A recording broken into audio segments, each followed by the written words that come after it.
शुरुआत अनिल सर आपसे करना चाहूंगा। और जो राहुल गांधी ने आपसे कुछ देर पहले चीजें कही हैं, या मल्लिकार्जुन खड़गे ने 4 सवाल उठाए हैं, 4 सवाल उनके, मैं आप मुझे अनुमति दें तो मैं पढ़ना चाहूंगा कि जो 4 उन्होंने बहुत मौजूद सवाल हैं कि ये चीजें सरकार को स्पष्ट कर देना चाहिए। और कहीं ना कहीं सारा कुछ इर्द-गिर्द रहा। वो सवाल थे कि किन शर्तों पर युद्ध विराम हुआ और पाकिस्तान के बैकफुट पर होने के बावजूद आपने इसे स्वीकार क्यों किया? क्या अमेरिका में इसमें इंटरफियर किया? अगर हां तो किसके कहने पर और किन शर्तों पर आपने किया? क्या यूएस के राष्ट्रपति ने सीज फायर कराया जैसा वो 2 बार दावा कर रहे हैं, जैसे कि 25-26 बार है? अगर हां तो ये भारत की तीसरे पक्ष की भागीदारी नहीं की नीति के खिलाफ नहीं है? क्या हमें व्यापार की धमकी या धार्मिक ब्लैकमेल के कारण यह सीज फायर करना पड़ा, मानना पड़ा? पहली टिप्पणी आपकी अनिल सिन्हा साहब। देखिए क्या है कि पहली बार मुझको इतनी संतुष्टि हुई विपक्ष के परफॉर्मेंस को लेकर के। मतलब मैं तो कहूंगा कि 11 साल में जितना कोऑर्डिनेटेड अटैक किया उन्होंने, वो बहुत इंपॉर्टेंट है। उसके क्या थे वो सब कई चैनल पे उसकी चर्चा हो गई है। उसका अर्थ क्या है, उसको मैं पॉलिटिकल उसके मीनिंग क्या हो सकते हैं वो समझना चाहिए। एक तो ये है कि विपक्ष एकदम एकजुट है, और जो नैरेटिव है उसको जो पंक्चर करने की कोशिश की थी मीडिया के जरिए बीजेपी ने, जिसमें कि उन्होंने इस्तेमाल किया पहले चिदम्बरम के ये को क्या कहते हैं इंटरव्यू को, क्विंट में जो उनका इंटरव्यू आया कि पाकिस्तान समर्थक। अगर आप मुझे क्षमा करें या मुझे अनुमति दें, राहुल गांधी की एक टिप्पणी मुझे दिख रही है स्क्रीन पे, हमारे दर्शक सुन पाए जो नहीं सुन पाएंगे, बाकी हम सबने तो शायद सुना है सारे लोगों ने। अगर सुनने दीजिएगा तो और अनुमति दीजिएगा तो मैं सुनाता हूँ। हाँ, क्या कुछ जरूर जरूर जी। Donald Trump has said 5 times, 29 times. 29 times he said, 29 बार उन्होंने बोला कि भैया मैंने सीज फायर करवाया। अच्छा, अगर वो झूठ बोल रहे हैं तो अपने भाषण में यहां प्रधानमंत्री कह दें कि वो झूठ बोल रहे हैं। यहां पे अगर दम है तो यहां पे प्रधानमंत्री बोल दे कि ट्रंप झूठ बोल रहे हैं। If he has the courage, if he has the courage of Indira Gandhi, let him say here that Donald Trump, you're a liar.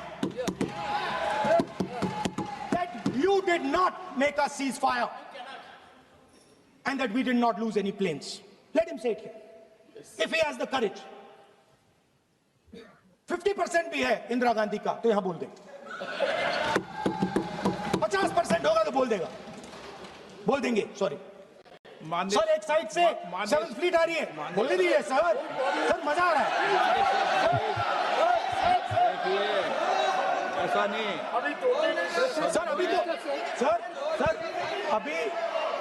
Sir अभी तो मैंने ओपनिंग नहीं किया सर, आपका समय अभी तो मैं सेट हो रहा हूँ। समय आपका कम, अभी सेट हो रहा हूँ सर, थोड़ी ढील दीजिए। अगर दम है, अगर सचमुच में दम है तो आज शाम यहां प्रधानमंत्री को कह देना चाहिए Donald Trump is a liar, झूठ बोल रहा है डोनाल्ड ट्रंप। एक टिप्पणी और सुनिएगा, चूंकि ये बात इसी पे चल रही है, तो चूंकि वो छेड़ रहे थे, कहीं वो कह रहे थे नेहरू, कहीं इंदिरा गांधी, और सोनिया गांधी को कहीं निशाने पर लिया था कि केंद्रीय गृह मंत्री अमित शाह साहब ने। उनकी जो बिटिया है, मतलब सोनिया जी की बिटिया वायनाड की जो सांसद है प्रियंका, वो क्या कह रही है उसको भी सुनिएगा, फिर मैं आपकी टिप्पणी लेता हूं। चाहती हूं मेरी मां के आंसू तब गिरे जब उनके पति को आतंकवादियों ने शहीद किया, जब वे मात्र 44 साल की थी। और आज अगर मैं इस सदन में खड़ी हूं और उन 26 लोगों की बात कर रही हूं, मैं इसलिए कर रही हूं क्योंकि मैं उनका दर्द जानती हूं, महसूस करती हूं।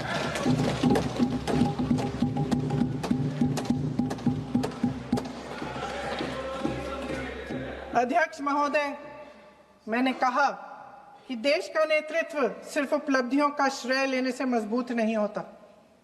सफलता और विफलता दोनों की जिम्मेदारी लेने से बुलंद होता है। ये सोने का ताज नहीं है, कांटों का ताज है। जी, अब कंटिन्यू करिएगा अनिल सर, आप बता रहे थे कि देखिए, बहुत। जी जी। देखिए ये अटैक जो था उसमें क्या चीजें निकली हम सर। लोगों को इस पे कि कितना अच्छा भाषण हुआ, कंटेंट क्या है इसका। कंटेंट एक लाइन में कह सकते, जो उसने कहा कि गौरव गोगोई ने जो रखा कि सच्चाई आप नहीं बोलते और सूचना का युद्ध है, सूचना का युद्ध में आप सच्चाई का इस्तेमाल नहीं करते हैं, और आपकी जो पराजय या जो भी हमारी जो जग हसाई हुई है उसके पीछे आपकी यही आपका जो झूठ है वो है। तो ये यहाँ जो इनिशिएट किया, मैं देखिए जितने भाषण मैंने सुने उसमें मैं चाहता हूं कि जो हम लोग हैं उसमें गौरव गोगोई ने जो सेट किया, जो टोन जिसको आप कहते हैं सेट करना, बहुत इंपॉर्टेंट है।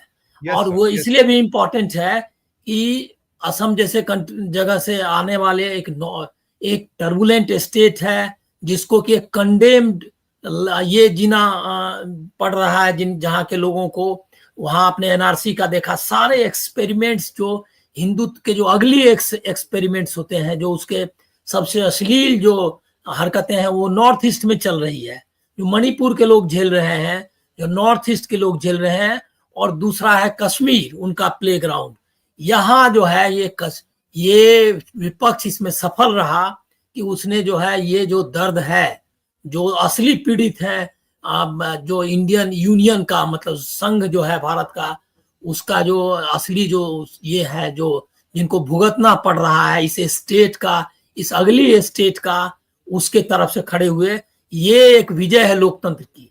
इसको ये सब मत देखिए कि उन्होंने स्कोर कर लिया, ये सवाल नहीं जवाब। इससे आगे देखने की जरूरत है कि कांग्रेस और विपक्ष जो लोकतंत्र का जो मूल तत्व है उसके लिए खड़ा हो गया, और बहुत ही बेबाकी के साथ। मुझको डर लग रहा था कि कोई ईडी से डरा हुआ है, कोई एजेंसी का किसी के खिड़की से झांक रही है। दर्शकों को सूचना दे दो कि प्रधानमंत्री ने बोलना शुरू कर दिया, जैसा होता है वो अंत में आके अपना करके चले जाते हैं, अब वो भी बोल रहे हैं। जी प्लीज आप कंटिन्यू करिए। हाँ, तो ये जो है मैं जल्दी खत्म करके उनको सुनने चला जाऊंगा। हम भी सुनना चाहते हैं, लेकिन ठीक है, हम लोग चर्चा तो जारी रखें, करिएगा। तो ये जो है आप अभी आप देख लीजिए कि ये लोकतंत्र वर्सेस इसका है, और ये आपको लगेगा दोनों तरफ के जो भाषण हुए हैं उससे भी पता चलेगा। वो ये लड़ाई जो है लोकतंत्र बनाम जो तानाशाही और जो हिंसा बनाम, मतलब हिंसक समाज बनाना है या अहिंसक, उसकी लड़ाई थी। और अमित शाह ने कहा कि आपने पोटा कानून का विरोध किया। अब बताइए कि किसी भी अगर भारतीय लोकतंत्र में ऐसे जो ड्रैकोनियन लॉज हैं उसके खिलाफ अगर वातावरण बना और लोगों ने उस समय विरोध किया और उसको माना मनमोहन सिंह ने, इसने लोगों ने नहीं बताया, लेकिन वही सरकार जो पोटा कानून बंद कर सकती है, वही सरकार आपको आरटीआई दे सकती है, वही सरकार आपको राइट टू एजुकेशन दे सकती है, वही सरकार आपको राइट टू फूड जो है दे सकती है। इसका मतलब यह है कि एक जो मानवाधिकार लोकतांत्रिक अधिकारों से संपन्न देश, वो लड़ाई यहाँ है, लोकतंत्र बनाम तानाशाही की लड़ाई है। और मैं आज के डिबेट जो 2 दिन का चला है उसमें आप कह सकते हैं कि विपक्ष ने जो है जो सैद्धांतिक रीढ़ है भारतीय कानून, मतलब भारतीय संविधान की, उसके लिए खड़ा हुआ।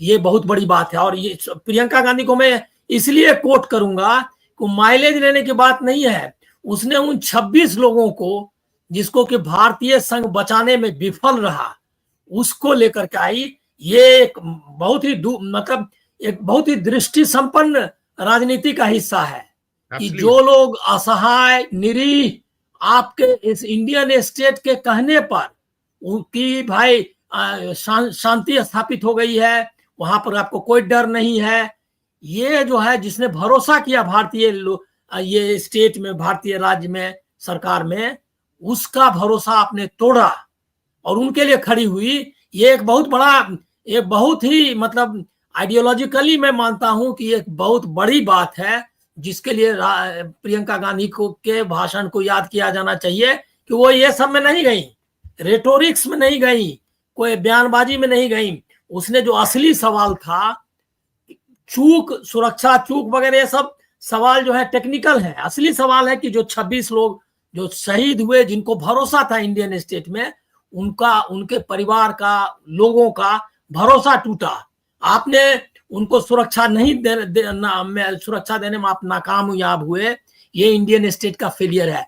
और अगर इसको एक्सटेंड करेंगे आप, तो पता चलेगा कि ये इंडियन स्टेट सिर्फ पहलगाम में नहीं, मणिपुर में भी फेल हुई।